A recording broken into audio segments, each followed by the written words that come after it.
Okay guys, welcome to video number 2. So remember I showed this slide right at the beginning.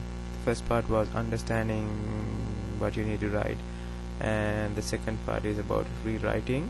So how to rewrite, that's what this part is going to be about.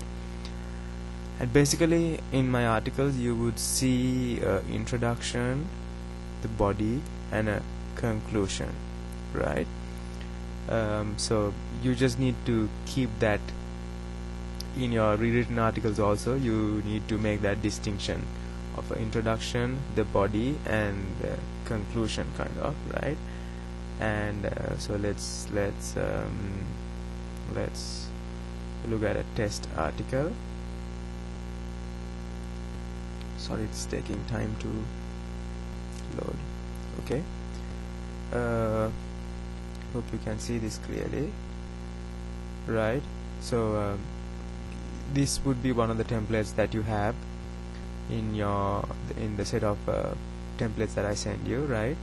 Also, and so basically the format here is I have given a small introduction here, right? Let me make this a little bit bigger for you so that you can see.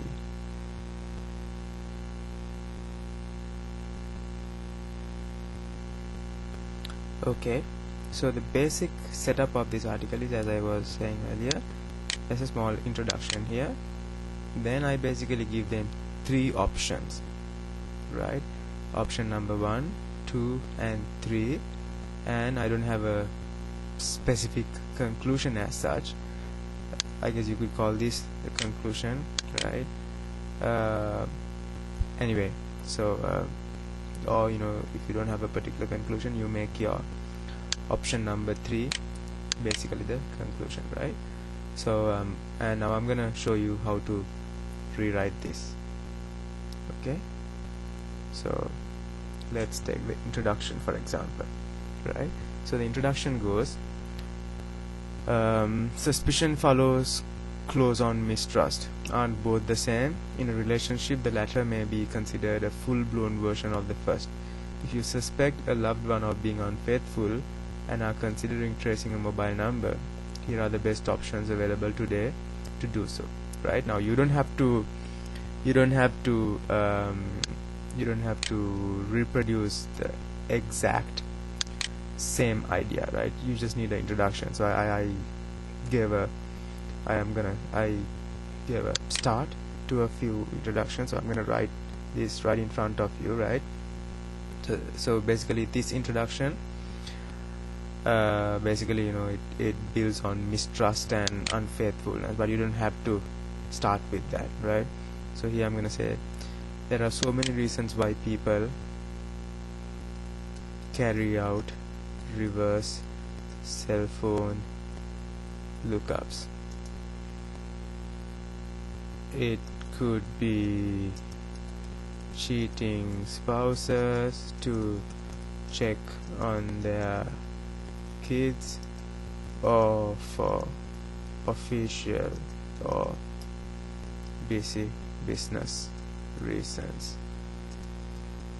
Regardless of the reason, there are few ways you can do it. See, just an introduction, right? And then another one that I thought of was the phrase reverse cell phone lookup was not even in the vocabulary 10 years ago, right? And you can say, however, with the advancements in telecommunications technology, now it is possible to reverse, not only do a forward lookup but also do a reverse cell phone lookup, something like that. Another start could be a very common question that's being raised on online forums these days is if you can search a cell phone number, if you can search for the owner of a cell phone number, right? So, and another start could be Did you know that as much as 50,000 people try to do a reverse cell phone lookup every day in June? Right, and you can say, oh, that's 1.5 million people. Blah blah blah. Right, so all you need is a introduction. That's what I was trying to show you here. Right, so you can just rewrite that. And then option number 1, this is what the original article said. Option number 1, phone book or white pages.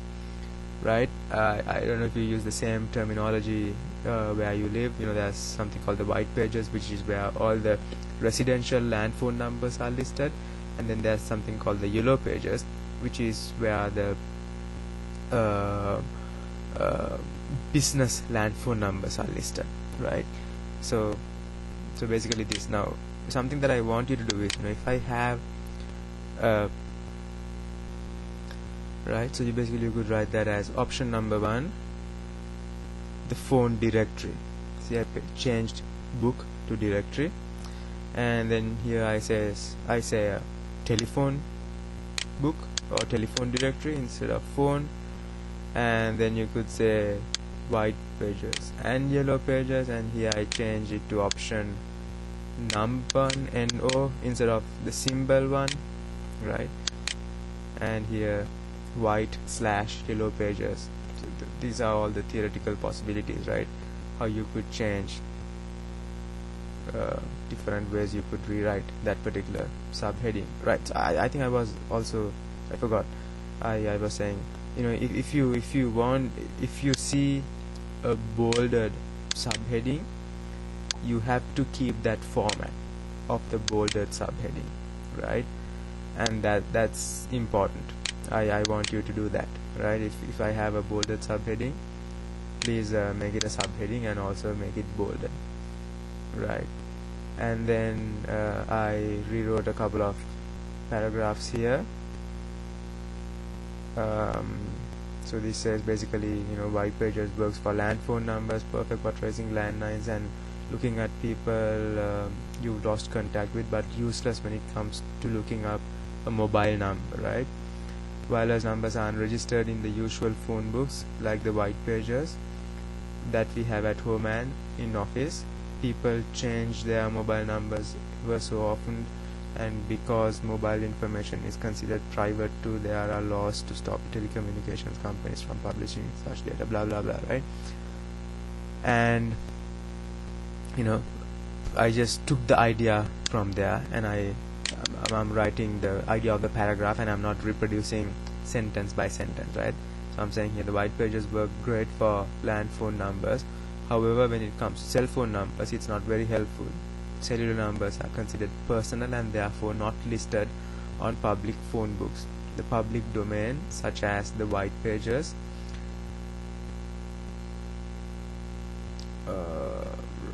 phone books, I just put the slash here, so you could say either not listed on public phone books, or you could say not listed on the public domain, such as the white pages, right? The public domain is where you can get you know, free information, right? So land phone numbers are on the public domain, whereas cell phone numbers cannot be found on the public domain. That's the basic idea you have to give here, right? And say, you know, due to the confidential nature associated with cell phones. Then I rewrote another one, basically saying, you know, blah blah blah, and this is the very reason why there is no cell phone directory in the USA. Neither the white pages nor any other telephone directory lists wireless numbers, right? And then at the end here I say, you know, there are even privacy laws to protect cell phone user privacy rights. An example is the Wireless 411 Privacy Act.